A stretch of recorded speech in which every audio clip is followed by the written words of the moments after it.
Yo soy Blanca. Bienvenidas, bienvenidos, bienvenidos a este espacio. Alexander, yo te doy la palabra. Bueno, muchas gracias, dándoles la bienvenida. Gracias, Laura, por la introducción, al maestro por conectarse también muy queridamente. Estamos aquí en este espacio para conversar sobre afrofuturismo, teniendo en cuenta que muchas personas no conocen sobre el tema y que ha estado pues como dándole vueltas a muchas conversaciones desde lo afro y también desde los medios. Pero entonces, en este caso, me gustaría que el profe nos cuente por qué estamos aquí en este viaje y cómo podríamos empezar a conocer más sobre el afrofuturismo y también acomodarlo a las realidades de la afrocolombianidad. Bienvenido, profe. Alexander. Sí, señor, ¿me escucha? Sí, ya, te escucho. Muy bien. Bienvenido. Toda suya la palabra. Bueno, se te cortó un poco el speech. ¿Me podrías repetir, por favor, la formulación de la pregunta? Por ahora empecemos con la introducción al afrofuturismo, cuáles han sido sus experiencias y cómo ha venido abordando el tema para que la gente tenga un contexto más amplio y puedan adentrarse en este viaje. Ah, bueno. Bueno, yo empecé con este tema ya hace muchos años, muchos años, casi diría yo que desde que empezó, desde que se produjo pues la primera formulación del concepto en Estados Unidos por allá a mediados de los años 90. Yo en ese, pues, digamos que siempre esa ha sido mi práctica, la de la investigación y la de la difusión y análisis de la historia social de la cultura afroamericana. Ese ha sido, digamos, mi trabajo intelectual y creativo durante muchos años. Entonces, desde ese tiempo, pues me venía enterándome, sobre todo por los escritores que yo leía en aquella época, que todavía sigo leyendo hoy. Algunos de ellos, desafortunadamente, ya no están con nosotros, están en la, en la, en otro plano de la existencia cósmica. Bueno, autores y autores muy importantes, y entonces empecé a enterarme de todo aquello, sobre todo después de la reunión, digamos así, histórica que realizó un crítico cultural blanco, él, muy importante, tipo muy chévere, que se llama Mark Derry, más o menos en 1993 y 1994, pero en realidad la publicación que él hizo de un ensayo, entrevista de 1994, que se llama Black to the Future, que era una entrevista y conversación con una pensadora y dos pensadores muy importantes de nuestra cultura, ¿no? Eran el gran escritor, eh, eh, eh, autor Samar Delamy, el crítico cultural, por quien yo, digamos que establecí, digamos, los contactos como para empezar a preocuparme por todos estos temas, por este tema específico dentro de ese marco general grande de la cultura, de nuestra cultura moderna y contemporánea, que se llama Greg Tate. Él era un escritor de un periódico importante en Nueva York que se llama el Village Voice. Y también en esa misma entrevista de Mark Derry estaba la profesora Tricia Rose. Y de la profesora Tricia Rose, justamente yo estaba empezando a leer un libro muy importante que ella escribió, que tal vez sea el más importante sobre digamos, el documento académico más importante sobre la cultura hip hop, que se llama Black Noise, eh, eh, Rap Culture, Rap Music and Black Culture in Contemporary America, que es la música rap y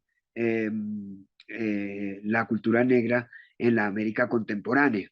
Es tal vez el libro, digamos, académico, aparte pues de una montaña de bibliografía que ya existe, pero eso fue el primero y sigue siendo tal vez uno de los más importantes, si no el más importante, aunque no ha sido actualizado desde esa época. Entonces, en esa época leí ese ensayo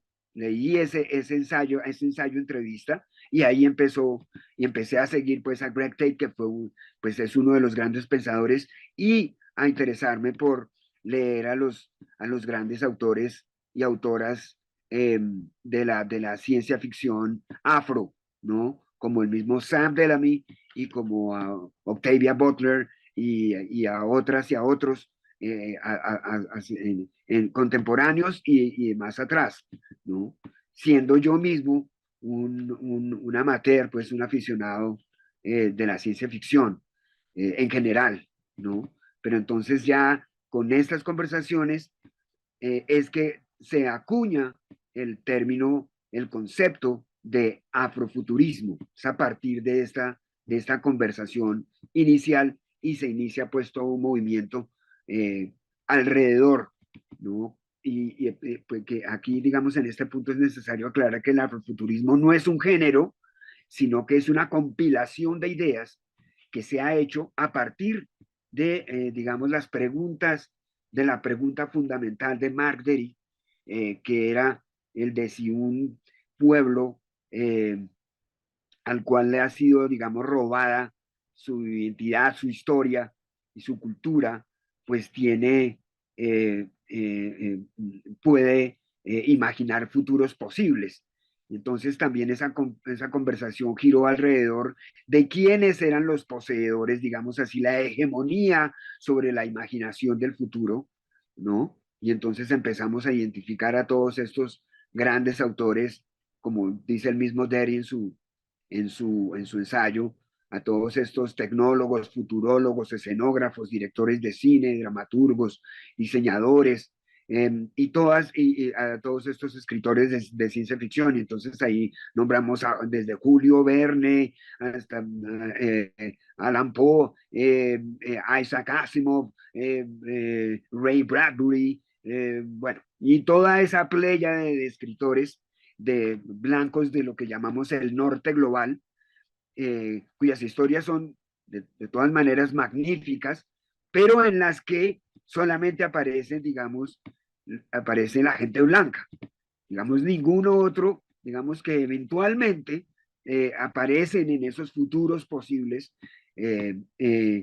solo las gentes blancas, y la gente negra no aparece por ningún lado, solo muy eventualmente, y otros pueblos de otros orígenes pues tampoco aparecen ahí. Entonces esa es, digamos, como la pregunta fundamental alrededor, ¿no? Y se formula toda esta corriente es alrededor de la producción digamos, de la imaginación especulativa. Es, y entonces toda esta compilación que se ha hecho eh, y que hemos llamado afrofuturismo es, digamos, es la reunión de, digamos, es la revisión, la genealogía de todas las ideas de futuro que han marcado nuestra historia desde, digamos, el tardío siglo XV o el temprano siglo XVI. Es decir, que sí, digamos, en rigor, eh, el afrofuturismo es casi que una práctica ancestral, es decir, se da desde el mismo momento en el que el primero de nuestros ancestros fue robado, secuestrado, abducido, en términos, hablando en términos de la ciencia ficción, de África y trasladado a América para ser esclavizado. Entonces, digamos, esa imaginación de qué será de mañana es lo que determina esta pregunta, ¿no? ¿Qué será del mañana? Es decir, y el qué será del mañana es, por supuesto, la gran pregunta, y la gran respuesta y la gran ambición a perseguir es la libertad, ¿no? Entonces, de ahí es que parte todo lo que se ha hecho, pues, durante estos últimos 30 y tantos años alrededor de ese concepto, ¿sí? Perfecto. A mí me gusta, por ejemplo, la intervención que acaba de hacer y me hace recordar, por ejemplo, el tema de cómo la gente negra ha estado como envuelta en ese tema de desesperanza, donde la proyección de vida de la población afrodescendiente es muy baja, sigue siendo muy baja, donde siguen asesinando a los jóvenes y las jóvenes en todo el mundo. Y esto es como una apuesta, como dice el maestro, a pensarse en que hay posibilidades, hay muchas posibilidades. De hecho, hay un Sí, cartel gigante en Pittsburgh por la artista Alicia Wormsley que dice, hay gente negra en el futuro, there are black people in the future. sí, Y eso es muy sí. contestatario. Sí, pero no, pero ahí hay que aclarar algo. No, no, no, no hay desesperanza nunca. Son 500 años de esperanza. O sea, justamente lo que prueba esto y lo que acabo de decir es que no, no, no, es que por supuesto, esas condiciones opresivas existen, han existido en nuestra historia, pero lo que es más evidente es nuestra lucha por la libertad, ¿sí? Y no hay un solo segundo de desmayo en nuestra historia. No hay un No hay solo alguna. Ah, no, minuto porque se me de, salió. no hay un solo minuto de claudicación en estos 500 años, ¿no? Si, por ejemplo, es decir, por ejemplo, eventos afrofuturistas absolutamente fundamentales, ¿sí? Es la revolución de Haití, ¿sí? Que es la segunda república independiente de América y la primera república negra del mundo, ¿sí? Y hacia eso le sumamos todos los movimientos cimarronistas que desde el principio han existido durante la construcción de esta América, ¿sí? Que no fueron, digamos, desde el mismo instante de esos secuestros, digamos, las luchas fueron constantes. Por ejemplo, y sí, a lo largo y ancho del territorio americano, incluido el Caribe, ¿no? Entonces, lo que hay son unas ansias de libertad y eso es, digamos, lo que nos inspira. Y se trata, esto no es una cosa nueva de que, ay, vamos a ver qué hacemos ahora en adelante. No, no, no, no, no. Justamente lo que es una revisión de la tradición, ¿sí? Es, estamos estudiando nuestra tradición libertaria, es decir, la historia de nuestros futuros. Han trazado futuros. Bencos de Ojó trazó futuro, ¿sí? Las cimarronas de Tadó trazaron futuro. Frederick Douglass trazó futuro. Marcus Garvey trazó futuro. ¿Sí me entiendes? Todos nuestros artistas, ¿sí me entiendes? Todos ellos han imaginado los futuros, ¿sí? Entonces, digamos, es importante tener en cuenta que ese es el aspecto fundamental. Y ese aspecto también es lo que diferencia, digamos, nuestra aproximación a la creación especulativa de la ciencia ficción estándar, ¿sí? De acuerdo. Y dentro de, claro, me gusta la aclaración y gracias, maestro. ¿Cómo pondríamos a conversar el afrofuturismo con la experiencia afrocolombiana de a pie, por ejemplo? ¿Cómo se piensa usted que podríamos poner a conversar esta filosofía de vida? No, no es una filosofía de vida. Ya he dicho desde el principio que no tampoco se trata de un género. Es la suma de unas prácticas que, vuelvo y repito, son ancestrales, ¿sí? No es una filosofía de vida, no, no, no, no, no. Es decir, la filosofía de vida, ¿cuál es? La filosofía de vida es la búsqueda de espacios liberados, ¿sí? Esa sería la filosofía de vida.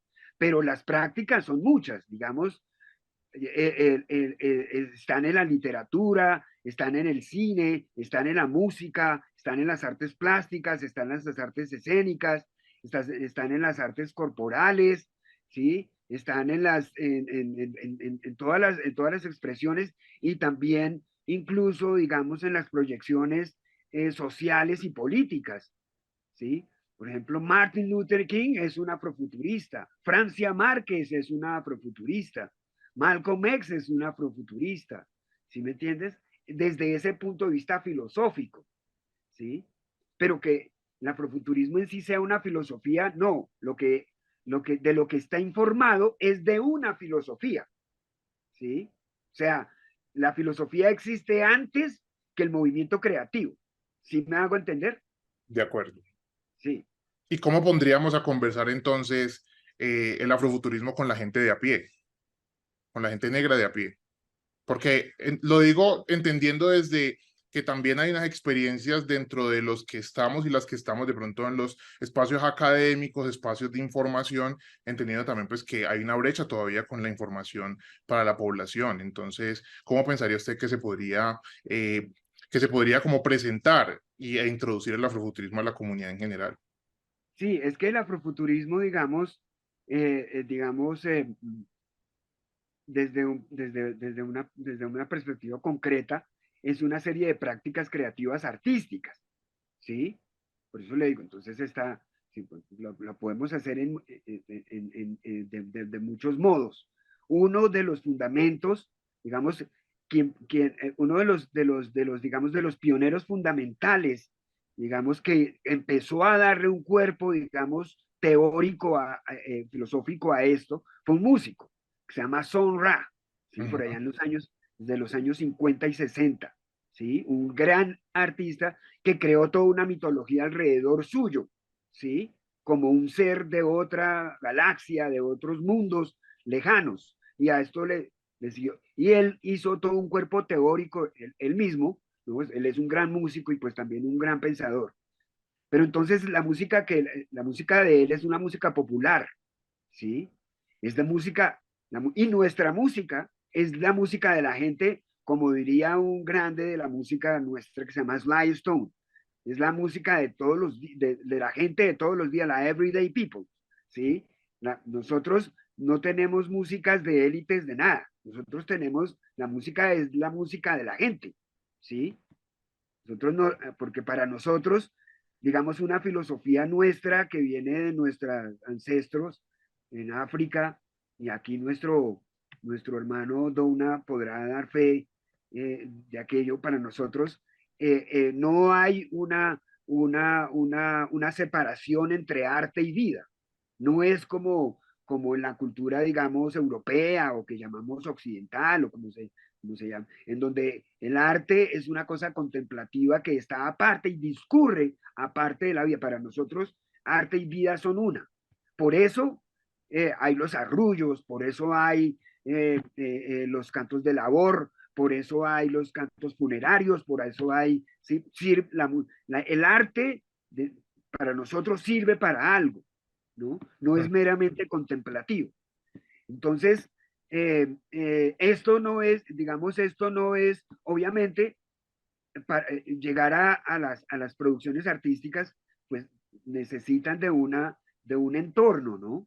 Como en todo, necesitan de una, sí, necesitan de un entorno, de un ambiente, de una atmósfera, ¿sí?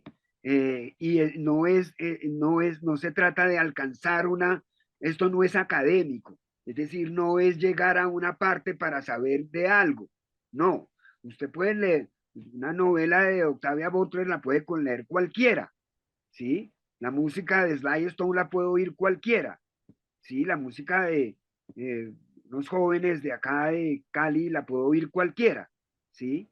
Está allí es decir, digamos, es nuestro diario vivir, es nuestra vida pulsante, ¿no? Es lo que está allí.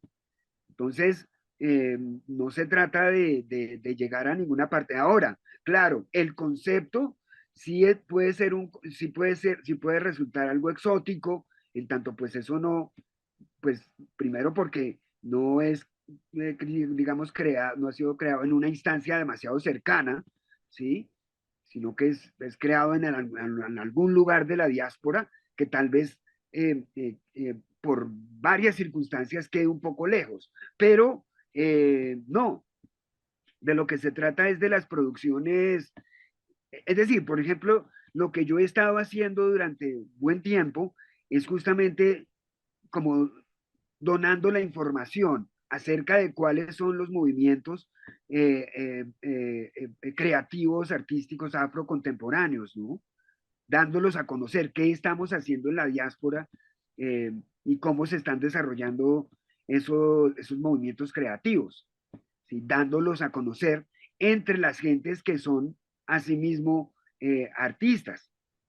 Entonces, por ejemplo, en nuestro medio, lo que llamaríamos propiamente la ciencia ficción no está desarrollada, pero sí hay autores afrofuturistas. Dentro de estos autores yo he puesto de una manera muy particular a gente como Manuel Zapata Olivella, por ejemplo, y Ejemplo. por muchas cosas que seguramente vamos a desarrollar en esta conversación, ¿sí? Pero una novela suya como Changó el Gran Putas es por definición una novela afrofuturista, en ese sentido que hemos venido conversando, en el sentido de que avisora, de que ve futuros, ¿sí? De que los identifica esos horizontes, ¿sí? ¿Hacia dónde vamos? ¿Qué podría ser? ¿Sí? ¿Qué tal si? Todas esas preguntas se las hace. Es una novela maravillosa que además en todo su fundamento estructural se trata de eso y de cómo se trata esto en la creación literaria. Entonces las estructuras, por ejemplo, cómo conversan el pasado y el presente, toda esa filosofía, porque pues como él, digamos, hace una investigación muy profunda, rigurosa, tremenda, de tantísimos años sobre la cultura yoruba, por ejemplo. Entonces, es lo que pone ahí en esa novela. Entonces, y la filosofía bantú. Entonces, ¿de qué se trata la filosofía bantú? De qué, digamos, de qué se compone,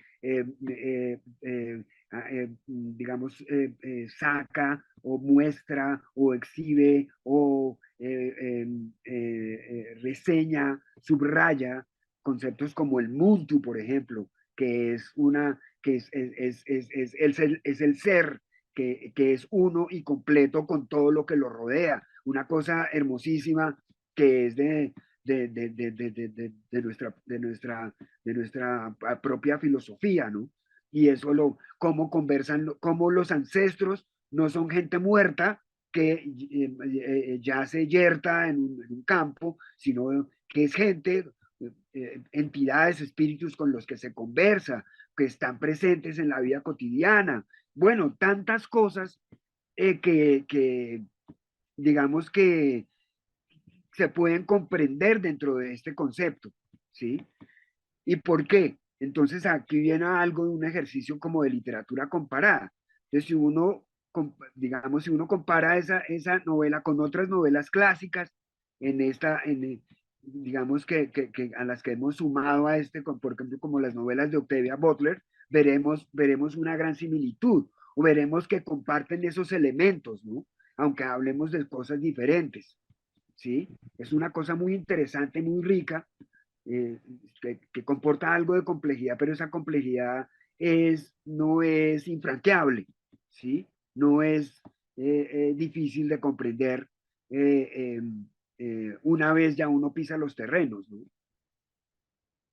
Maestro, ¿qué le parece si hacemos una ronda de preguntas ya que la profe Emilia tiene la mano levantada o continuamos con la conversa? No como si usted quiera. Bien pueda, ¿Está profe. bien? Chévere. Bueno, gracias. Y mis saludos para el maestro Ángel, a quien tuvimos el honor de tener acá en Tejiendo Esperanzas en alguna ocasión. Y luego Maestrísimo, nos muchas gracias. encontramos en Bogotá, en la Casa del Valle, y siempre es un placer escucharle.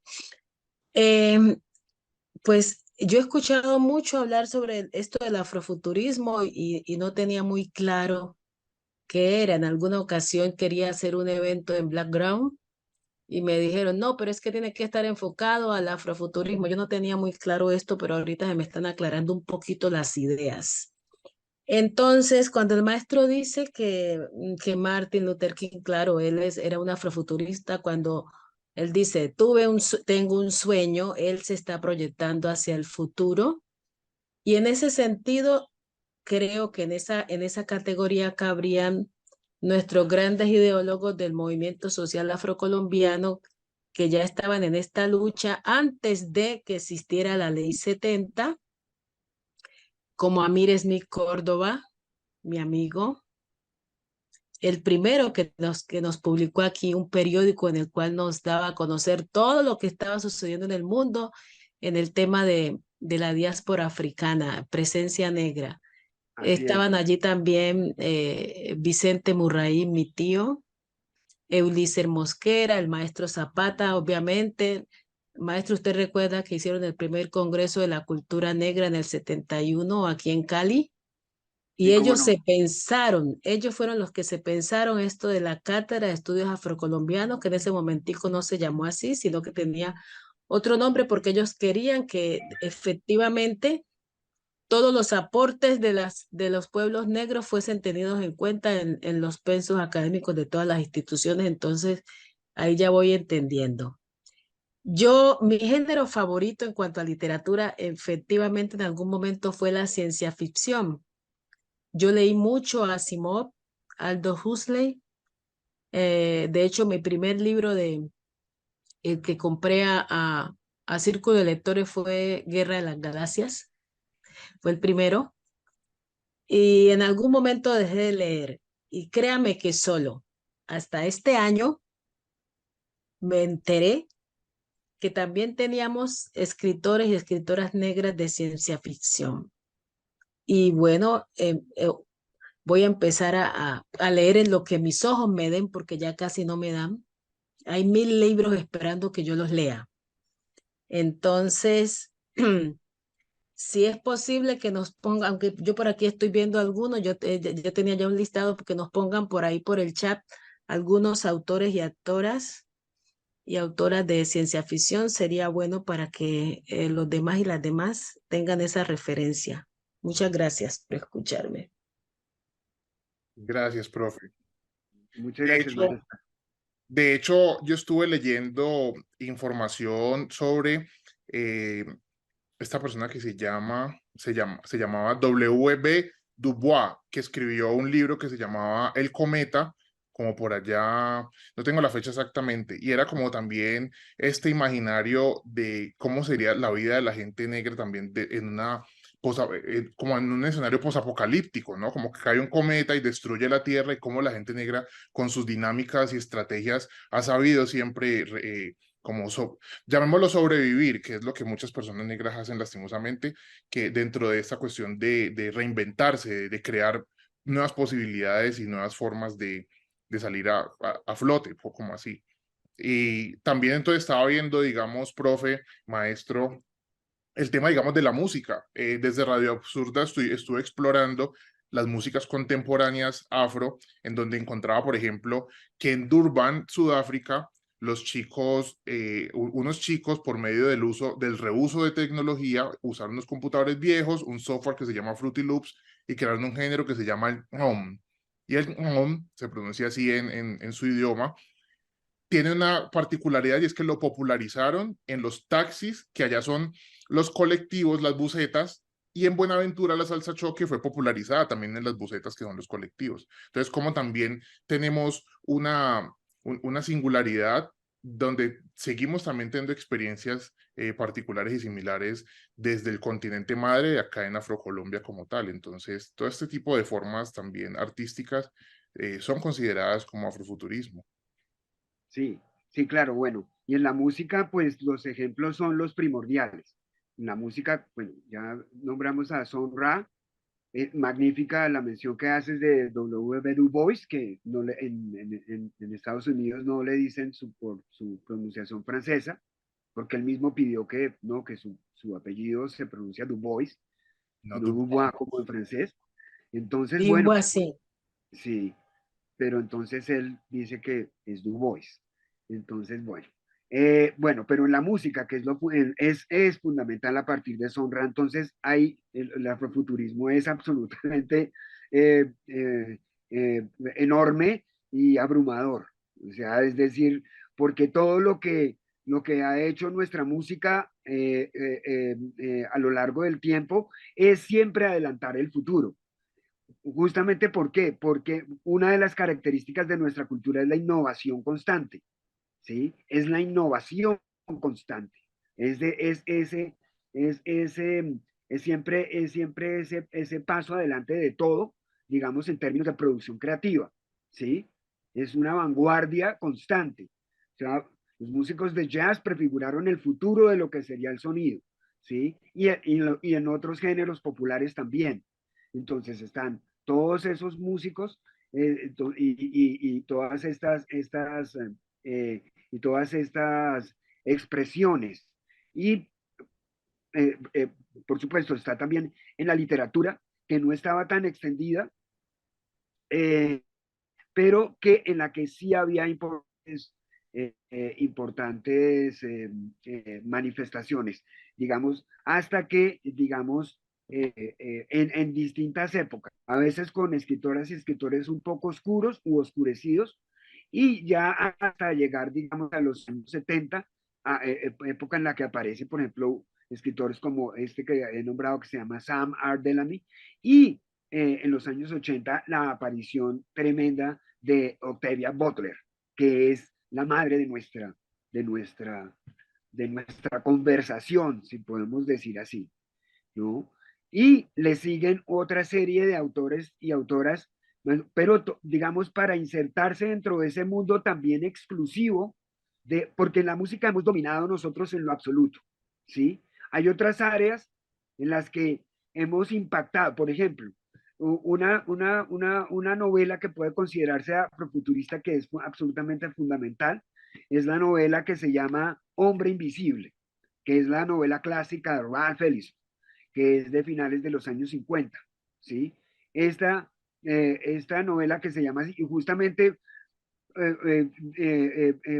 sabemos y conocemos y hemos visto cómo, por ejemplo, se habla, digamos, dentro de las, y desde las ciencias sociales, por ejemplo, se habla de la invisibilidad de la gente negra. Esta, por ejemplo, en medios como el colombiano, se le ha atribuido esto como si lo hubiera acuñado una famosa estudiosa, antropóloga, muy querida ella y muy útil y muy eficiente también, la maestra, eh, ¿cómo se llamaba ella, hombre? Eh, Ay, se me va el nombre, eh, Friedemann, ¿no? Eh, Así alguien me puede ayudar ahí con el recuerdo de la maestra antropóloga. Bueno, se le ha atribuido a ella, pero no, realmente el término de invisible, digamos, para caracterizar una, digamos, sí, para darle nombre a una caracterización del pueblo afro dentro de estas sociedades opresivas y acerca de su invisibilidad, proviene de esa novela, que se llama Hombre Invisible, y el autor es Ralph Ellison. Y es en sí misma una novela, es la historia de un hombre, ¿sí? Del sur de Estados Unidos, eh, que pues va al norte, se va a Nueva York, y es la historia de un hombre de todos los días que está ahí, que todo el mundo que está ahí, conversa, habla, trabaja, pero nadie ve, ¿sí? Es una novela, además, como muchas de nuestras novelas, esa novela empieza por nombrarse a sí mismo, el personaje, y empieza con la primera persona de singular, yo, así como empieza también Changó el Gran Putos, yo, ¿sí? Siempre verán que esto es una característica de la literatura afro. Bueno, pero entonces para insertarse dentro de esa, dentro de ese medio exclusivista de la ciencia ficción ha sido una lucha tremenda a lo largo de todos los años. Justamente eso es lo que lleva a esta conversación que fue citada por Mark Derry, que yo mencionaba al principio, ¿sí? ¿Dónde están esos escritores de esta literatura? Y la pregunta fundamental, ¿no? De si por los pueblos como los nuestros, que han sido, pues, a los que les han sido negada la historia y el relato de su historia, podían imaginar futuros posibles.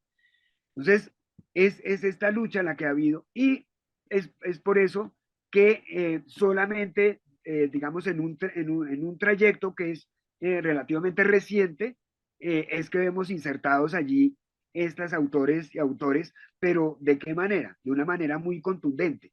Tanto que el mundo de la ciencia ficción, de la creación especulativa, como era, ya no es, porque están ahora nuestros autores y han introducido esta nueva perspectiva, ¿sí? Entonces, y está, sí, sí, la ciencia ficción contemporánea sin Octavia Butler no es posible. Sin Sam Bellamy no es posible. Sin Nnedi Okorafor no es posible. Sin Natasha Webb no es posible, ¿sí? Sin todas estas autores y autores nuestros, tal. Y claro, a eso nosotros hemos hecho un trabajo que no habían hecho los de la, porque pues, no sé, digamos, ahí tendría que extenderme un poco, pero no lo voy a hacer. Es un trabajo que no, una reflexión filosófica que la ciencia ficción blanca no había hecho, que es todo este trabajo de rastreo, de genealogía, de establecer el origen de proyectada y, en horizontes y en utopías y en este tipo digamos, en el entramado social, sí, en el entramado mismo de lo que conforman las sociedades. Este trabajo no lo habían hecho allá en esa ciencia ficción blanca, muy a pesar de todas sus tradiciones, ¿no? Que no las han impuesto, que pues, son visiones hegemónicas, ¿sí? Y su escuela de pensamiento. Pero este trabajo que hemos hecho nosotros en apenas 30 y pico de años es un trabajo tremendo, monumental, que sobrepasa, digamos, toda la construcción teórica o mucho de la construcción teórica de la Academia Blanca al respecto, ¿sí? Entonces, ahí hay también un trabajo que es muy importante, ¿cierto? Yo me quería devolver un poquito al tema, digamos, de la afrocolombianidad y el afrofuturismo en Afrocolombia, y me llama mucho la atención, por ejemplo, el finado, que en paz descanse, el maestro Carlos Arturo Liconia. Él tenía una visión del Chocó bien particular y aparte escribió el libro ¿Por qué los negros somos así?, en donde también está haciendo el llamado a esta ancestralidad y a este origen para poder entonces cuestionar cosas del presente. Caicedo Licona. Sí, sí, cómo no. Sí, sí, sí, sí. Son varios, y como lo mencionó también eh, la maestra anteriormente, ¿no? Pues son unos visionarios digamos, que se hunden en nuestra tradición intelectual y creativa, ¿no? Entonces, nosotros, digamos, claro, digamos, como este es un concepto que es devenido, digamos, de una escuela de pensamiento afroestadounidense, esto tiene que ver mucho con la tecnocultura de la cual de la primera potencia mundial, ¿sí? Cosa que nosotros no somos ni por las sombras.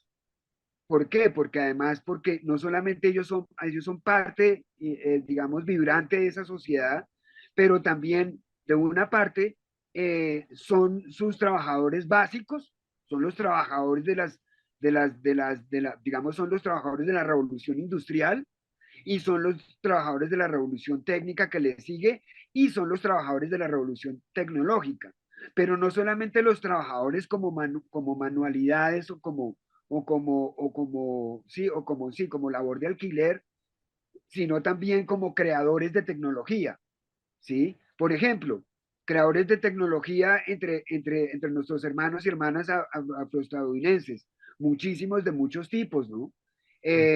Por ejemplo, el inventor de la máscara de gas y del semáforo, ¿sí? Es afro. El inventor del sistema para abrir y cerrar puertas, solamente voy a nombrar algunos que son muy conocidos, como el sistema automático de cerrar y abrir elevadores o ascensores. es afro, ¿sí? Más reciente, las científicas que llevaron digamos, que le prestaron seguridad a los astronautas del programa Apolo 11 para llevarlos a la luna son afro, ¿sí? La señora científica que puso las bases de desarrollo para el desarrollo de la GPS es afro, ¿sí? La joven inmunóloga que ayudó a desarrollar la vacuna para el COVID, que incluso, fíjate que con una cosa tan importante y siendo ella parte central, se nombra a otra media docena de doctoras y científicas y poco la nombran a ella, pero ella es una de las principales desarrolladoras de la vacuna ahora durante esta crisis que acaba de pasar, solamente para nombrar algunos, ¿no? Eh, en ese tipo de tecnología. Ahora, por ejemplo, países y zonas como el nuestro, y también podría yo incluir, pues tenemos otro tipo de tecnología. Por ejemplo, las tecnologías que trajeron nuestros ancestros fueron las que desarrollaron el continente, ¿sí? En Colombia, por ejemplo, las tecnologías de navegación fluvial, para nombrar unas, que hicieron sinergia con las tecnologías indígenas. Eso permitió abrir y construir el país. Las tecnologías relacionadas con la arquitectura tropical, por ejemplo, ¿sí? Y otras, porque hay que recordar que lo que se robaron de África no fueron cuerpos para trabajar en plantaciones. Realmente lo que se robaron de África fue talento, sabidurías, tecnologías, ¿sí? Conocimientos, saberes. Justamente acaba un compañero nuestro, un querido hermano equipdoseño, de poner a disposición su libro, que es su primer libro. Él es un académico muy joven y muy brillante. Él se llama John Merinestrosa. Y entonces John Mer acaba de poner al servicio de, de la gente, de los lectores, de la gente, es su libro que se llama, justamente que examina toda esta marginalización, digamos así, y lo que él llama esclavización del conocimiento, ¿sí? Que ya les comunico cómo se llama su libro. Se llama Epistemologías de la Manigua, genealogía de su esclavización en el Chocó, Colombia. Es un librazo que acaba de publicar. Él obtuvo, pues, en su tesis de doctorado salió laureado, salió summa cum laude, y creo que es a través de la editorial de la Universidad de Antioquia, no estoy seguro, pero acaba pues de salir publicado su libro que nos habla justamente de esas tecnologías y de cómo esos saberes, de cómo esos conocimientos como lo manifiesta el mismo autor, John Menard, fueron esclavizados, incluso los conocimientos, ¿no? Cómo fueron despojados. Entonces, nosotros, digamos, no tenemos proximidad con, claro que la tenemos una especie de tercer usuario. Estamos hablando justamente en una tecnología que nos permite comunicarnos de inmediato, ¿no? Tenemos nuestros teléfonos celulares, los computadores, no sé qué, y usamos y vivimos dentro de ese ecosistema tecnológico contemporáneo. Digamos, pero digamos que somos unos usuarios, yo le llamaría un tercer usuario, ¿sí? Mientras que nuestros hermanos y hermanas de Estados Unidos son un primer usuario y además creadores de esa tecnología. Pero nosotros tenemos otras y otras relaciones.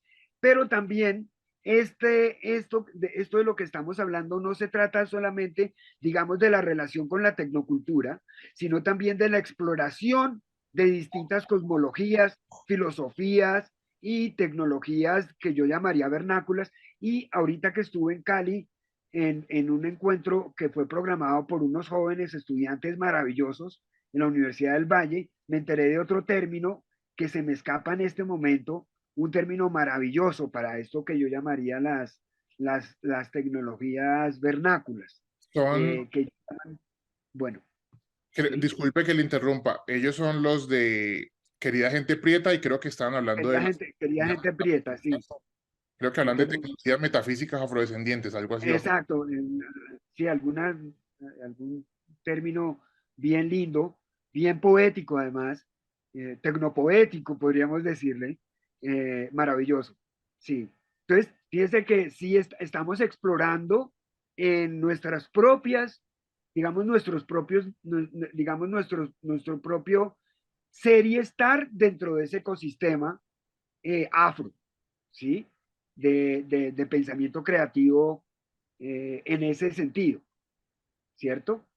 Estamos conectados con ellos, recibiendo su información, pero también estamos creando digamos, nuestra propia dinámica de acuerdo eh, a, a, a lo que esa apropiación es funcional a nuestra cultura y a nuestras condiciones sociales, económicas y políticas, ¿cierto? Muy, muy específicas. Y claro, eso me lleva a un concepto que es absolutamente fundamental de todo esto y es la apropiación de la tecnología, es decir, no, primero la apropiación, claro, y segundo, la redefinición de la tecnología de acuerdo a las prioridades culturales. Así es como nosotros hemos podido crear esta cultura que es la más poderosa en términos de la cultura moderna, ¿sí? O sea, nuestra música no hay, es la que manda el mundo, ¿sí? Y muchas de nuestras estéticas son las que mandan el mundo. Así estas, como son tan bellas y están allí tan a flor de piel, pues son fáciles de apropiar por otros. Y bueno, suceden otros fenómenos que ya corresponden a la economía política. Pero bueno, pero de todas maneras, digamos, esa comandancia de nuestras estéticas y en nuestras producciones artísticas y culturales es muy poderosa. Y justamente es la redefinición de esas tecnologías de acuerdo a nuestras prioridades culturales. Por ejemplo, nosotros no somos los creadores del saxofón, ¿sí? Pero fueron los artistas de jazz de los años 30 los que descubrieron el sonido del saxofón, ¿sí? El saxofón era un instrumento inventado por un belga que vivía en Canadá, que se llama Adolf Sax, a finales del siglo XIX, y ni siquiera era un instrumento sinfónico, ¿sí? Y era un instrumento como exótico, pero ese instrumento bailó, pues, digamos, estuvo deambulando por ahí como un instrumento exótico durante todos estos años, hasta que los años 30, quienes tomaron ese instrumento y lo convirtieron en contemporánea, son los músicos de jazz. La guitarra eléctrica no es una invención de uno de nuestros inventores, pero el sonido de la guitarra eléctrica lo inventaron los bluesmen de los años 50. ¿Sí me entiendes? Y lo que es la guitarra eléctrica hoy, la inventaron nuestros artistas, Jimi Hendrix. ¿Sí me entiendes? Y lo mismo, el piano, no sé, otras cosas. Y otros, todos los instrumentos con los que el hip hop, que es con la tecnología japonesa de los años 80, ¿sí? Los samplers y toda la cosa. Es la reapropiación, la redefinición de la tecnología de acuerdo a las prioridades culturales. ¿Sí? Sí, yo quisiera mencionar ahora que hablaba de la guitarra eléctrica a la hermana, ay, ella se llamaba Hermana Rosetta, que es una guitarrista impresionante como por allá en los Sister 30. Rosetta Tarp. Buenísima. Y me gusta, maestro, que esté hablando de las tecnologías finales, pues en mi campo, que soy informático, les llamamos tecnologías de usuario final. Está, por ejemplo, que estemos escuchando al maestro y que lo estemos viendo es inventado por una mujer afroamericana que ya de hecho actualmente es vicepresidenta de Google, se llama Marian Kroc. Ella fue la que inventó el protocolo Voz sobre IP que permite que las videollamadas y las llamadas por WhatsApp sean posibles. Entonces aquí estamos usando afrofuturismo, estamos usando esos desafíos. Pero absolutamente. Qué belleza de información, brother. Quiero, profe, quiero, maestro, y participantes, comentarles algo ahorita cuando el maestro hablaba, digamos, de esa lucha por retomar y resignificar las tecnologías musicales. Y resulta que, por ejemplo, el tecno, la música tecno, cuando uno se imagina el tecno, se imagina un concierto gigante de mucha gente blanca europea, muchas drogas, pero resulta que el tecno fue creado como una revolución en contra de la tecnocracia por la crisis de Ronald Reagan, por la gente negra afroamericana. Entonces se creó un movimiento que se llamaba Underground Resistance, que era un movimiento de artistas de techno que hacía música, y esta música fue creada con los sonidos de las maquinarias de las fábricas de autos, porque pues Detroit era la casa de la ingeniería automotriz en Estados Unidos, y entre otras cosas. Maestro, quisiera preguntarle, para quedarnos en el tema de la tecnología un momentico, ¿qué piensa del acceso a la información de la tecnología actualmente en las comunidades afrocolombianas dentro de esto que hemos conversado, de cómo somos tecnología y cómo nos han apartado de ella? ¿Qué piensa del acceso a la información de la tecnología? No, pues es un tema bastante complejo y pues es lo que justamente la referencia que hacía y la mención que hacía al nuevo libro de nuestro hermano chocuano, académico chocuano, que es eso, ¿no? Que es, digamos, mientras o sea, ha habido esa, digamos, esa apropiación y lo que él llama esclavización y ¿cómo le llamaría yo?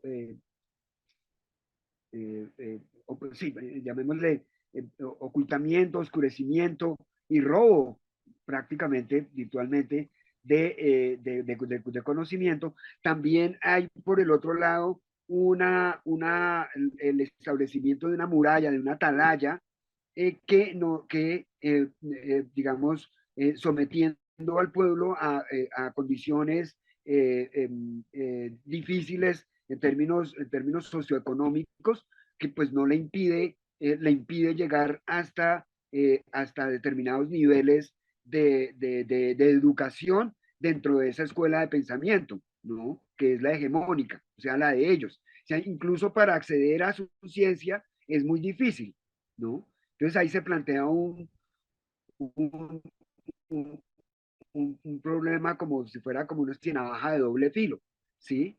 Eh, Subsisten y persisten unos conocimientos que son ancestrales, y eso lo veíamos, por ejemplo, ahorita nada más hace unos años, ahora, yo no sé si recuerdan toda esta controversia de estas que siempre se surgen en Colombia con respecto a la ministra de Ciencia afro, que era una chocuana que ya hizo unas declaraciones acerca de una medicina tradicional, y entonces todo el establecimiento científico blanco mestizo de Colombia se le vino encima.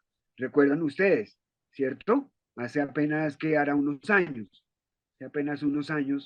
en el gobierno anterior, eso fue, ¿sí? Entonces, tenemos ese doble rasero, esa, esa doble, esa cuchilla de doble filo, esa navaja de doble filo. Entonces, claro, allí hay unos impedimentos gigantescos para que nuestra gente, de una manera más expedita y digamos, masiva, como debería ser, digamos que cualquiera que tuviera aspiraciones de convertirse en científico pudiera hacerlo, ¿no? Pero nuestras comunidades tienen muchas dificultades para esto. Sin embargo, pues en medio de todo eso, y como conocemos nosotros, pues la resiliencia y la resistencia de nuestras familias y de nuestras familias extendidas y todas las redes que conforman nuestra cultura, pues sacamos adelante gente, por ejemplo, como tú, como otros que están aquí reunidos, como otras personas que conocemos, muy importantes, que logran conquistar unos lugares, logran llegar horadar, no perforar esas murallas y logran llegar hasta lugares importantes para hacer contribuciones muy significativas, ¿sí? Sin embargo, tenemos pues ese gran problema, digamos, con relación al mayor número de personas que puedan llegar a estos espacios, mientras continúa, digamos,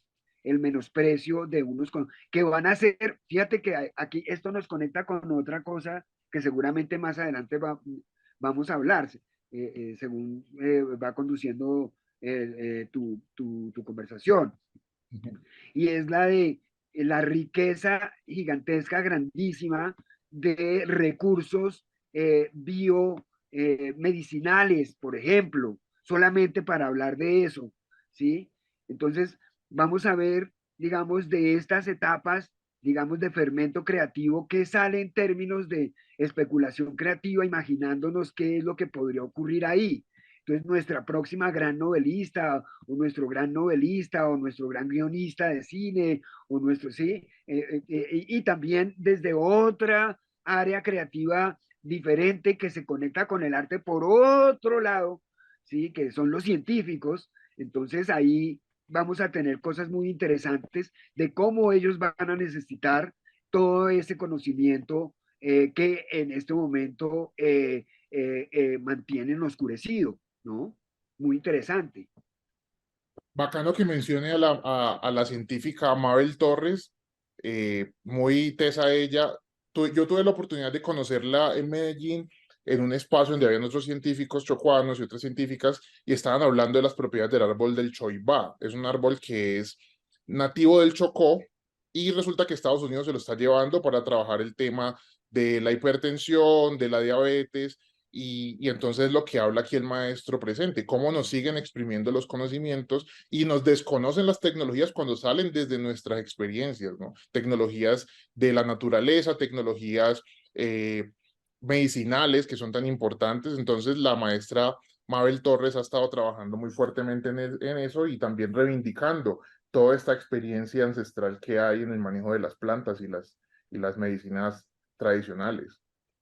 Exacto. Entonces fíjate que lo que tenemos nosotros son filones muy ricos para alimentar la imaginación, ¿sí? En términos de producción creativa. Tenemos muchísima riqueza en filosofías, en aproximaciones, sí, digamos, en artefactos y elementos materiales, ¿sí? Que ni siquiera tenemos que recurrir a imaginaciones demasiado enfebrecidas o agudas para inventar, sino que están allí.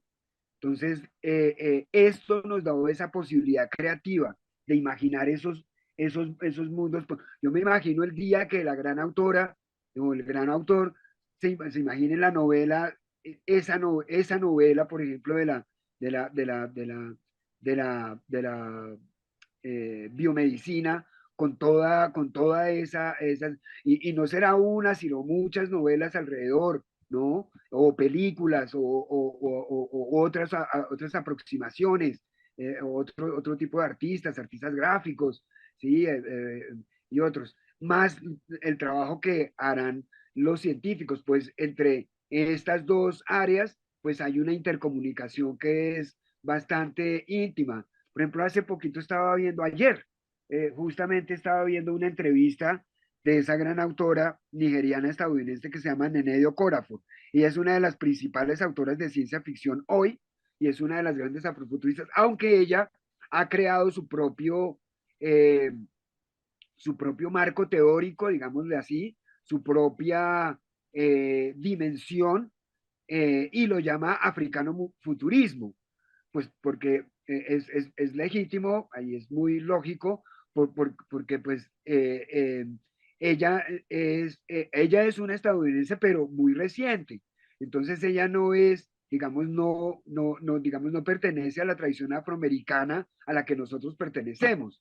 Ella es de una inmigración muy reciente, y una inmigración además en condiciones absolutamente diferentes a las que con las que nuestros ancestros vinieron acá. Los papás de ella son doctoras, son gente muy prestigiosa, pues, de la Academia Africana, nigeriana, profesores universitarios y no sé qué, ¿no? Ella misma es un PhD en inglés, o sea, en literatura inglesa, pues, y bueno, es unas condiciones muy diferentes. Y claro, la perspectiva es muy diferente entre, digamos, africanos y afroamericanos.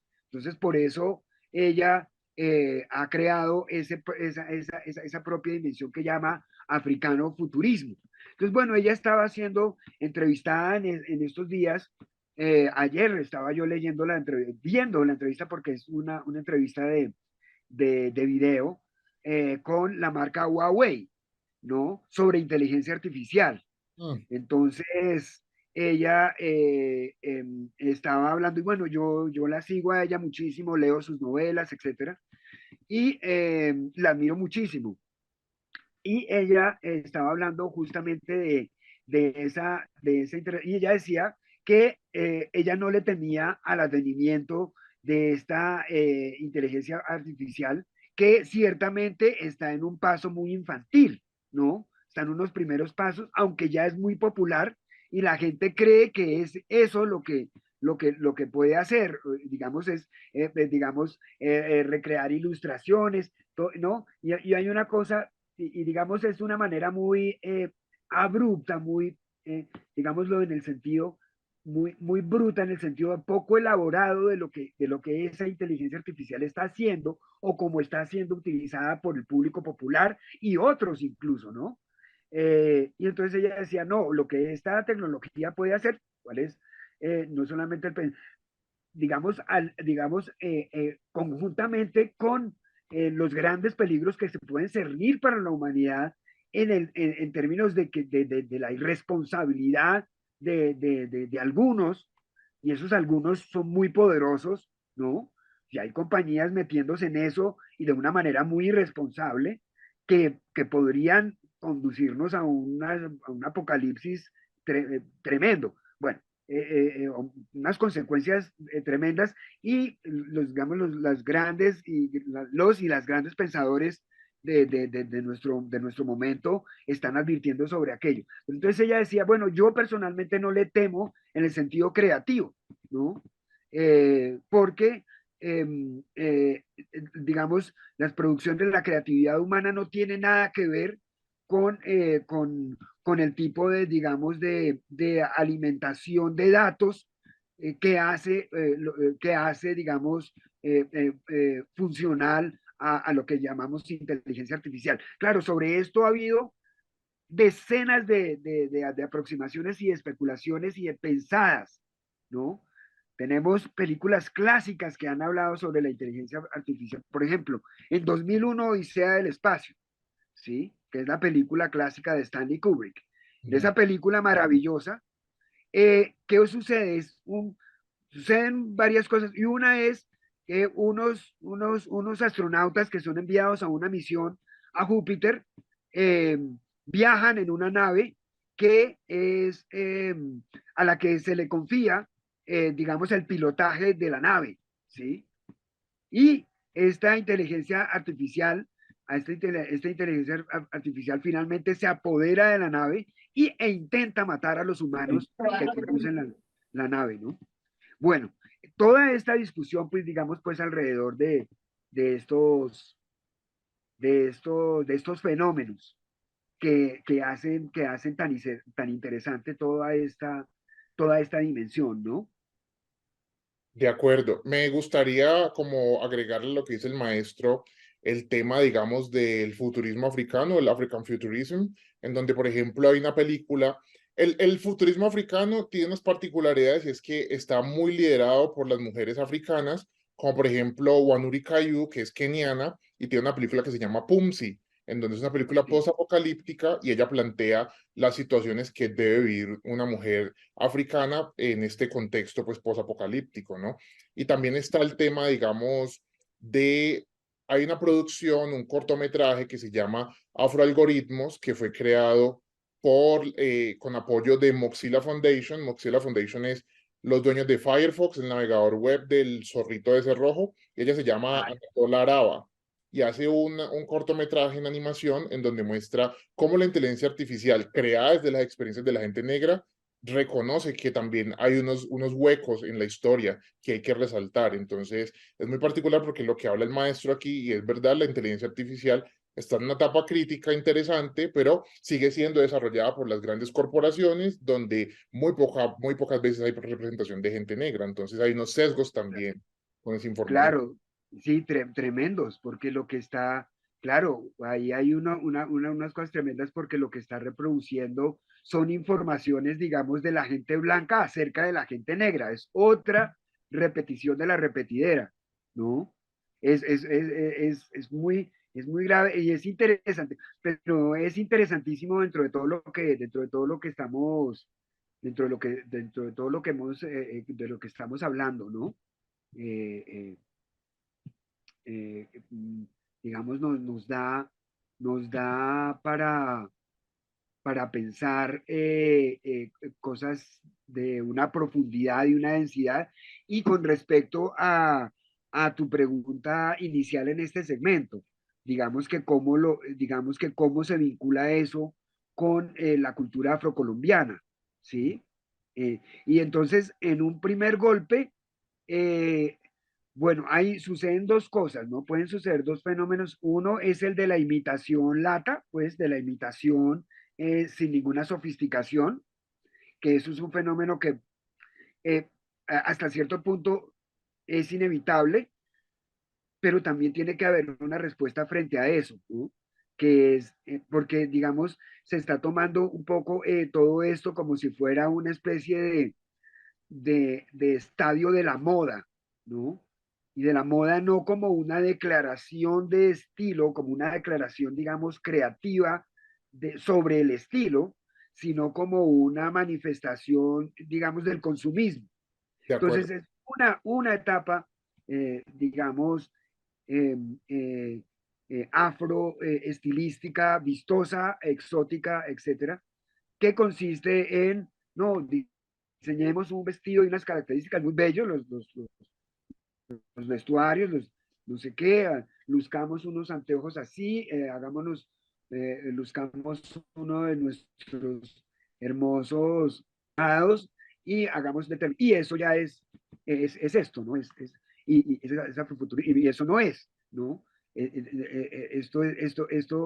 Esto implica, digamos, unas hondas reflexiones sobre la filosofía de la historia, sobre, sobre, sobre, digamos, justamente el destino de las personas, ¿no?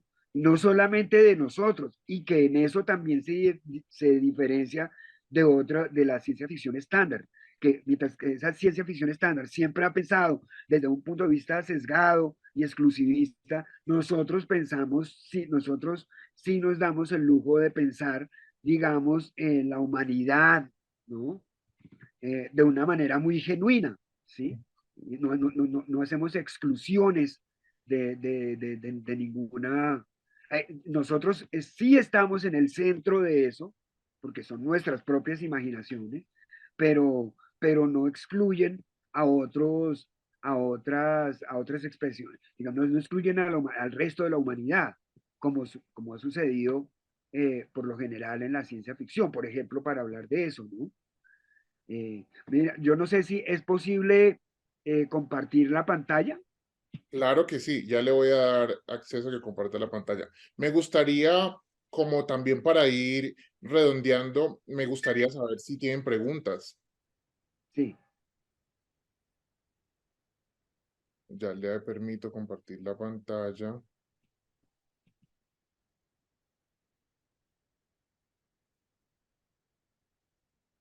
Preguntas, comentarios, observaciones.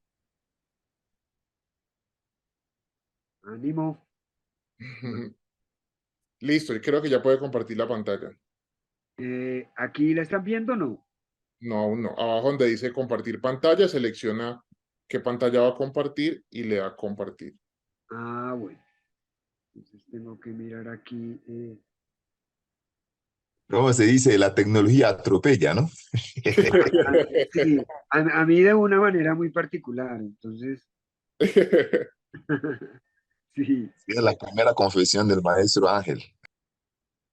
Sí, no, a mí me encanta todo el tema, pero realmente yo soy un Lego que apenas, digamos, escasamente puede con lo mínimo. ¿Sí le da A para ver, compartir? un segundo, es que se me perdió El la Zoom. edición. Aquí ya está. Listo. Entonces, en compartir, ¿no? De acuerdo. Y ahí selecciona qué va a compartir y de nuevo le da a compartir. ¿Están? Aceptar. El anfitrión habilitó la función aceptar. Y yo me voy a... Mientras les cuento, por ejemplo, el tema, digamos, de cómo un hombre negro actor salvó a Marvel de la bancarrota con las películas de Blade, El cazador de vampiros, y la misma productora le hizo hacer lo imposible para dañar su carrera haciéndole ataques racistas. Y, por ejemplo, hay un libro donde hablan de unos vampiros negros que pueden salir a la luz del día porque tienen melanina. Eso solo se lo imaginan las personas negras. Sí, sí, sí. Habla de Wesley Snipes, usted de la serie. Sí. ¿Ahí se ve? No. No, aún no he compartido. A ver, Ahí le debe aparecer en el cuadrito negro el botón de compartir azul abajo, cuando usted seleccione que va a compartir. Yo ya, es decir, ya tengo abierta mi presentación, ¿sí? Ya está abierta mi presentación. Entonces, ¿en dónde le hago? Inténtelo de nuevo. En la parte de abajo en la llamada está el botón verde que dice compartir pantalla o share screen. Ahí le va a dar Sí, clic. compartir pantalla, Eso. Ahí se... compartir, aquí está. Entonces, aquí están, y están. Muy bien, ahí está cargando la pantalla. Felicitaciones. Aquí se ve, pero la están viendo en pequeño. Sí, debe abrirlo, dele doble clic o Ahí, en el archivo donde dice Afrofuturismo Presentación PDF que está resaltado, le puede dar doble clic ahí abajito, abajito donde están los archivos. O, o presione la barra espaciadora allí mismo en el archivo. entonces aquí, Eso, ahí le aquí, puede dar doble clic. ahí aparece. No, No aparece. De pronto está mostrándolo en otra. Dele un clic y la barra espaciadora, por favor. Un clic al archivo y barra espaciadora. O me lo puede mandar por correo y yo lo comparto, lo proyecto. pero es que no sé cómo. Está compartiendo la pantalla, dice dejar de compartir. He compartido la pantalla. Entonces aquí, Ahí estamos viendo toda su pantalla. Dele clic al archivo que dice Afrofuturismo Presentación y le da barra espaciadora o doble clic o abrir. Ahí donde está resaltado abajo. aquí. Nada. Ahí sí, listo. Ahí vemos su pantalla y la presentación. Listo, bueno. No, entonces mientras vamos hablando, yo les voy mostrando aquí, eh, pues esto hace parte pues de un seminario que también se convierte pues en conferencia, ¿no? Que es como una síntesis de toda la cosa. Pues ahí de lo que hemos hablado ya un poco ahí de los personajes de estos del norte global, ¿no? Los grandes, sí, estos tecnócratas, diseñadores, aerodinámicos, escenógrafos, ¿no? Ahí vemos varios, Ray Bradbury, Isaac Asimov, Margaret Atwood, bueno, toda esta gente, Stanley Kubrick, de que estamos hablando, Steven Spielberg, bueno, Ridley Scott, ¿sí? Uy, Blade Entonces Runner. ya, digamos, lo que hemos venido conversando, ¿no? Sí, sí, sí, acerca de lo que constituye todo esto. Vemos ahí, ya no alcanzamos a hacer presentaciones demasiado detalladas, entonces vamos haciendo un recorrido por distintos momentos. Ahí tenemos varias de las cosas que estabas nombrando, pues, varias de las producciones de África, ¿sí? Eh, que tiene como una relación muy dual o muy ambigua porque claro, también están creando, porque claro, nosotros en Afroamérica tenemos digamos, todo nuestro entorno tiene que ver, está relacionado, y también por la misma conformación híbrida de nuestra cultura, puesto que ser afroamericano pues también es producto de una hibridez bastante compleja, ¿no? Entre lo africano que está en el centro, lo europeo y lo indígena. Entonces, nosotros también estamos en una directa relación, digamos, con esa cultura europea.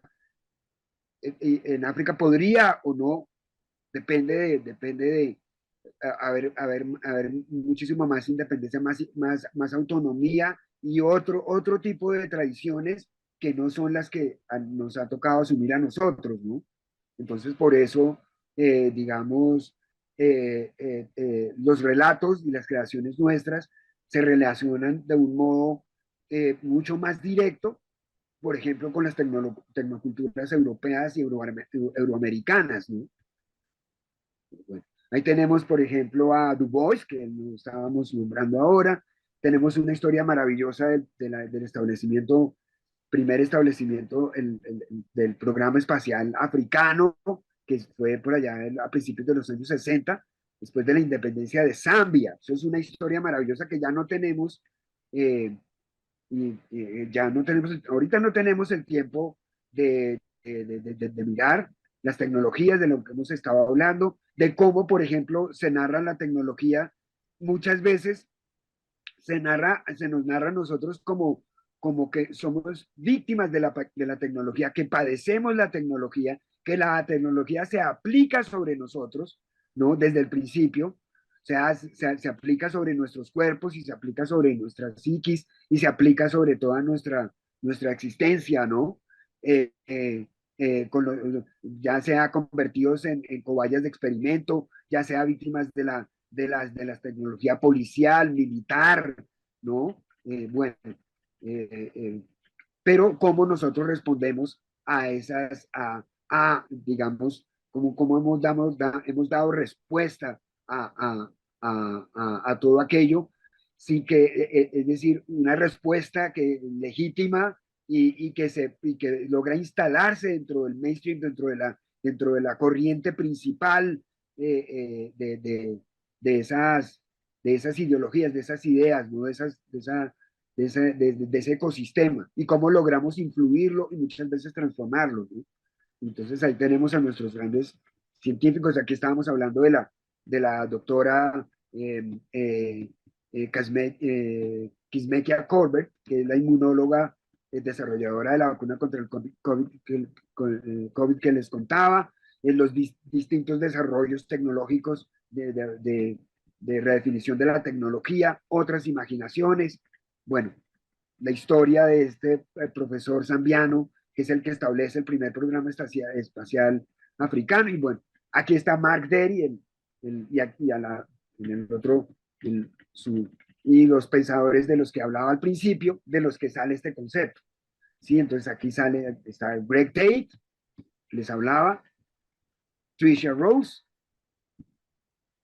y Tasha L. Womack, que es la autora de uno de los libros, un libro que se llama, que es el más popular, ¿sí? Está el grande Sam Bellamy, bueno, y otros que yo incluyo ahí como digamos, el desarrollo de la lástima que no tengamos el tiempo. Por favor, continúa, Alexander. No quiero interrumpirte, por favor. No, antes, maestro, gracias por la intervención y por compartirnos la presentación. Aquí el escenario está concentrado en su experiencia y lo que nos está contando. Entonces, solo quería dar un datico más, los daticos, y es que, por ejemplo, el tema de la exploración espacial que estaba mostrando el maestro fue víctima de burlas e hicieron un cortometraje muy interesante haciéndole honor a ese intento por la exploración espacial. No sé, pues si no hay más preguntas, el maestro, si le gustaría decir algo más, ¿qué les pareció esta conversa? Hay mucho por explorar y hay mucha información disponible que junto con el maestro voy a preguntarle ciertos daticos que se pidieron aquí para enviarlos a quienes se registraron por correo para esta sesión. Entonces, no sé si el maestro quiera contarnos algo más, el público si tiene preguntas. Por aquí hay en el chat cositas. La profe dice que vio la peli. La asociación con Vilesa dice que el afrofuturismo puede ser evolucionado en Colombia a medida que sigan más creadores a flote, que salgan más creadores a flote y que cómo podríamos incentivar esos talentos. Está también, maestro, le están confirmando el número de la antropóloga, Nina Friedman. Ah, gracias, Janina S. de Friedman, exacto. Gracias, muy amables. Qué maravilla. Me Me estaba gustaría, resbalando la memoria. Sí, claro que sí. Entonces, sí, le atribuyen a ella. Sí, continúe. bueno, sí, sí, le atribuyen a ella lo de la invisibilidad, pero no, realmente es, les estaba mostrando aquí, es este autor, se llama Ralph Ellison, grande, sí, con su novela clásica Hombre Invisible, que es de 1950 y algo, hacia finales, mediados finales de los años 50. Entonces aquí también estamos viendo una foto, ven ustedes, ven la foto de Ralph Ellison, ven la portada original de su libro de aquella época y ven una fotografía, y este es un trabajo maravilloso que hizo él en conjunto con uno de los grandes fotógrafos afroamericanos de todos los tiempos que se llama Gordon Parks, que lo vemos aquí, ¿sí? Entonces él hizo ese ensayo fotográfico. Gordon Parks trabajaba para la revista Life, ¿sí? Gordon Parks es pues uno de nuestros fotógrafos icónicos, ¿sí? Y entonces hicieron este trabajo maravilloso sobre la novela, ¿sí? El trabajo de interpretación visual de la novela, maravilloso, absolutamente hermoso, ¿no? Eh, aquí más adelante sale, aquí está Son Ra, el gran músico, Ornette Coleman, Miles Davis, bueno, los grandes músicos afrofuturistas, ¿sí? No es que ellos se hayan puesto a sí mismos afrofuturistas, De es acuerdo, que su práctica es la que nos conduce a nosotros a nombrarlos de esa manera, ¿sí? de acuerdo. En la música popular, en el funk, que este es uno de los grupos fundamentales, lástima que no puedo, pero yo sí quisiera oír comentarios, preguntas, inquietudes del público, resolver de pronto que conversemos sobre lo que ya han comentado en el chat, ¿no? Para tener como intercambio, interrelación con nuestra audiencia tan linda. Por ejemplo, ejemplos de, de lo que he llamado yo la redefinición de la tecnología de acuerdo a las prioridades culturales. Aquí tenemos, por ejemplo, unos ejemplos divinos de los grandes artistas nuestros de todos los tiempos, por ejemplo, Stevie Wonder, ¿sí? Y todos estos músicos que he mostrado, por ejemplo, estos de Parliament Funkadelic que crearon durante la era durísima, esta es la era del Black Power, pero resulta que en ese momento el establecimiento blanco estaba sumamente, estaba en la tarea de destruir los movimientos sociales, ¿no? Que eran muy poderosos y digamos, se inventó un programa de espionaje que se llamó el COINTELPRO, que era para ejercer vigilancia y control y eventualmente destrucción y eliminación de los agentes subversivos, pues, contra el sistema y etcétera, ¿no? Y pues esta revolución negra tan importante que pues cambió la faz de todo, incluso de unas dimensiones que arrastró a toda la diáspora afro tras de eso, ¿no? O sea, le dio impulso y también se alimentó de los distintos focos que hubo. Fíjense que dentro de ese marco histórico, por ejemplo, se produce lo que la maestra ahorita estaba mencionando como el Congreso de Cultura Negra que dirigió Manuel.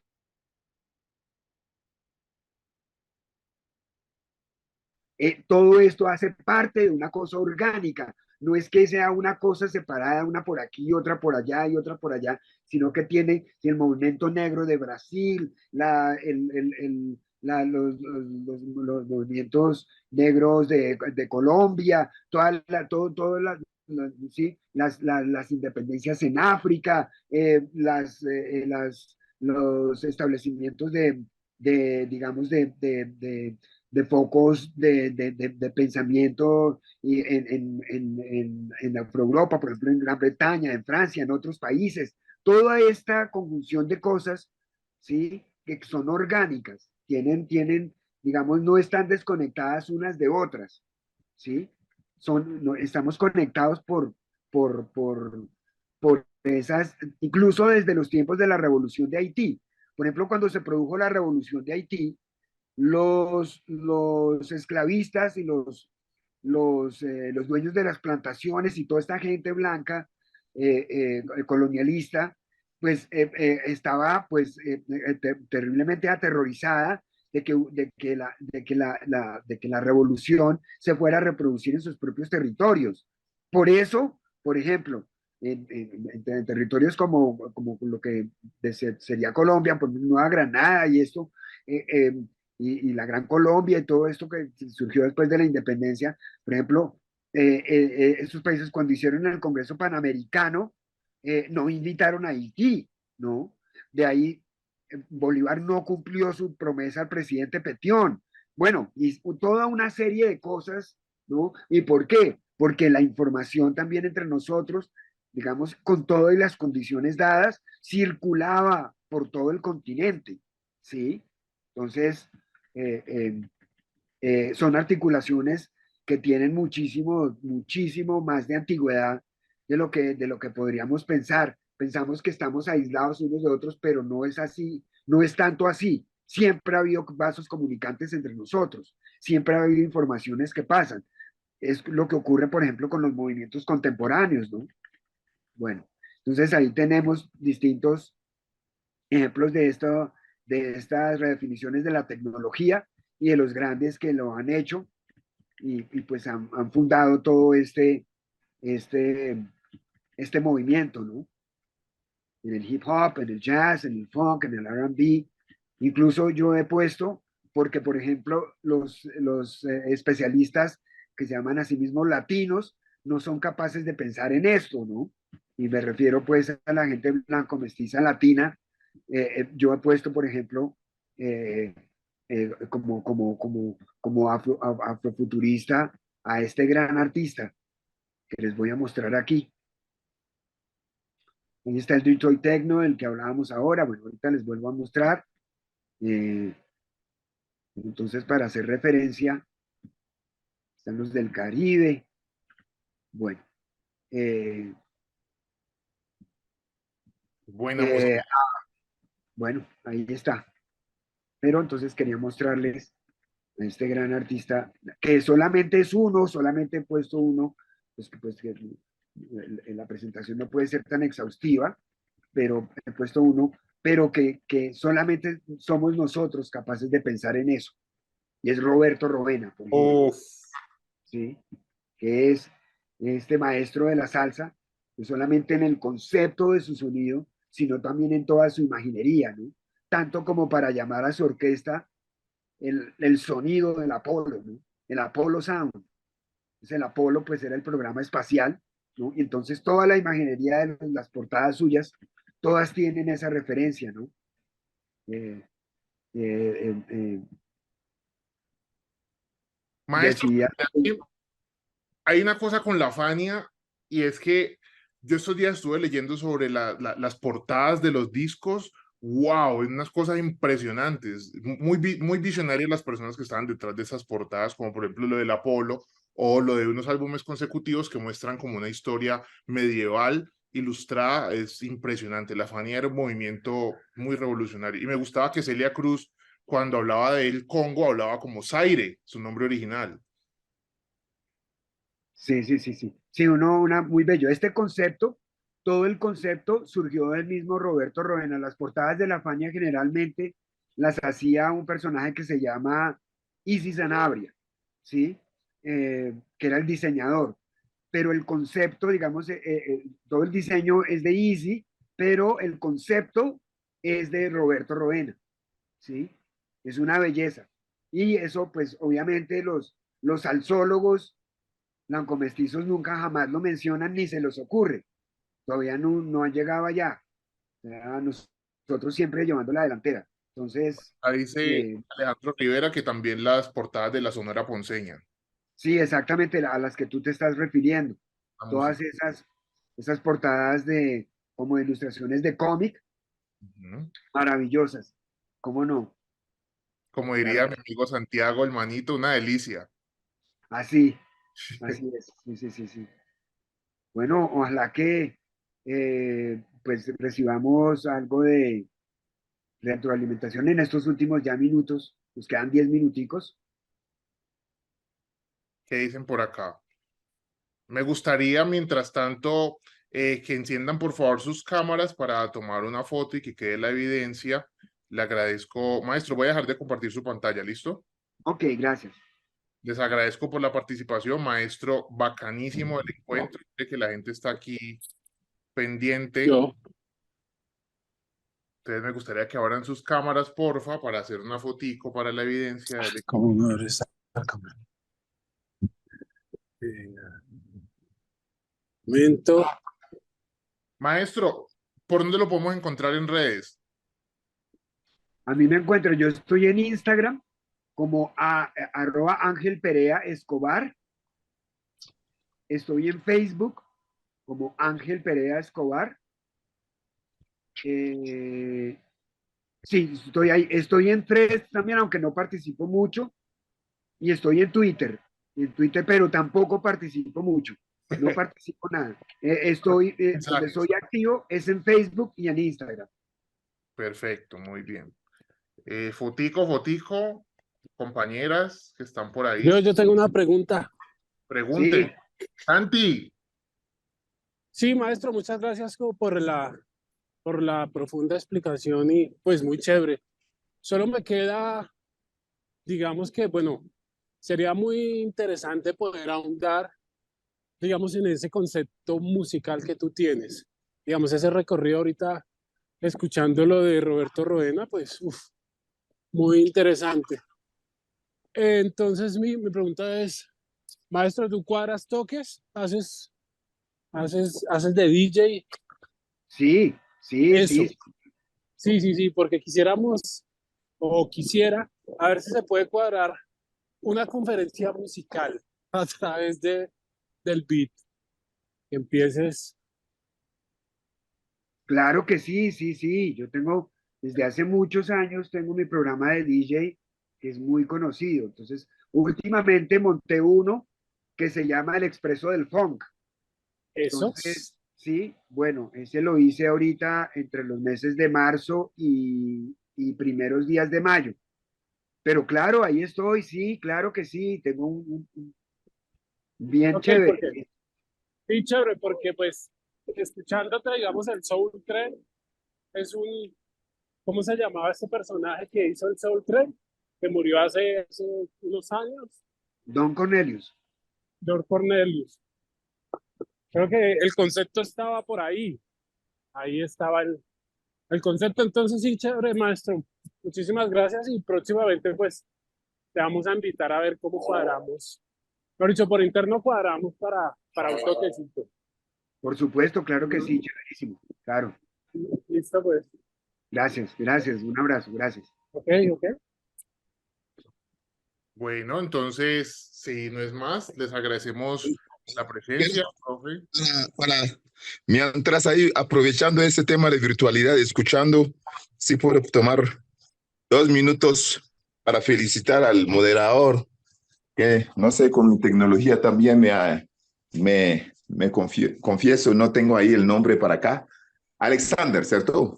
Exactamente. Y desde luego, Mr. Pereira, gracias por este viaje, sin viajar hacia el futuro. Y quisiera decirles sobre puntualmente lo que acabaron de hablar un poco sobre la música, sobre las notas musicales simplemente. Si tomamos simplemente yo crecí a Chad y el tambor, nosotros aquí lo que llaman el djembe, llamamos tam tam. Ese tam tam tiene raíces pues desde Egipto y todo eso. Los sonidos tienen que ver con los sonidos de las 7 letras o las 7 notas, para corregirme un poco, tienen que ver con se habla de 7 dioses. No sé si un maestro les han contado cuando estuvieron ustedes en el colegio para decir que las raíces de las notas musicales vienen del Egipto, tienen que ver con los 7 dioses, y ahí cabe muy bien con el 7 días de la semana. En fin, tiene todo otro tipo de antropología africana, pero que fueron siendo invisibilizados Es decir, nada más han visto un poco lo que se llama supuesto cuna de la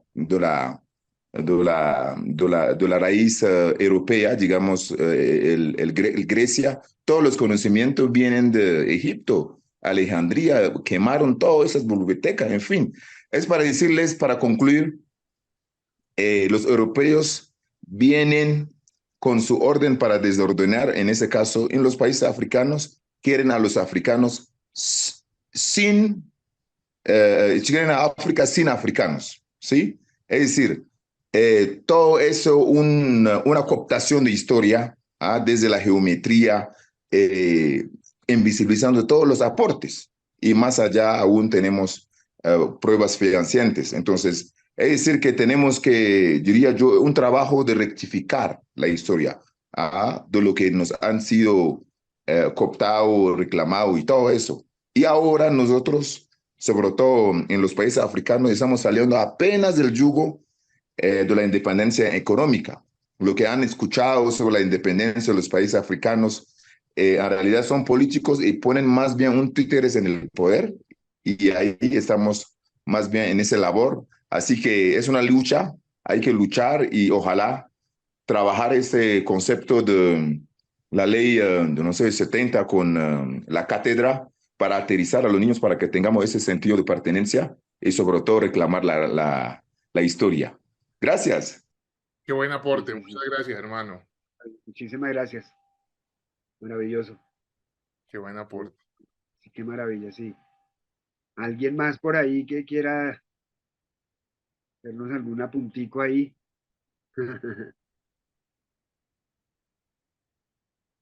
Muy tímidos, muy tímidas. Ahí tienen al maestro para que le escriban, las redes están en el chat. Entonces, si no es más, les agradecemos de nuevo y ojalá se repita. Hay que hacer una buena sesión musical, maestro. Usted está en Cali, ¿cierto? Sí, claro que sí. No, yo estoy en Bogotá, yo soy de Bogotá y vivo aquí en Bogotá, estoy en Bogotá. ¿Usted está dónde? Yo estoy en Bogotá en estos momentos, pero regreso mañana a Cali. Llegué esta mañana a Cali. Sí, estoy participando en la discusión sobre la política pública para las comunicaciones afrocolombianas con, se me fue el nombre de la organización, pero es de Santa Marta y Mintic, entonces, Malewa, con Malewa y Mintic. Maravilloso, qué maravilla. Bueno, mi gente, un abrazo grande, maestro. No, un abrazo para todas, para todos. Muchas gracias. Qué maravilla. Felicidades. La maestra Emilia, un abrazo grande, maestra. Emilia, te amo. Yo también, a todos, se cuidan, que estén muy bien. Gracias, maestra. Bueno, Gracias. ¿y la foto? ¿Qué pasó con la foto, pues? Ya la tomé. ¿Ya la tomaste? Abrieron cámaras y aproveché y tomé varias foticos. Y entonces, por favor, si me las hacen llegar. Claro que sí. Y también esa grabación va a estar disponible, se los voy a pasar a Laura y ahí estará disponible. Bueno, muy amables, qué chévere. Bien. Bueno, muchísimas gracias. Felicidades. Excelente. Muchas gracias. Si no somos un equipo, si no somos un equipazo, gracias a Ángel. Gracias. Así es. Bueno, chao.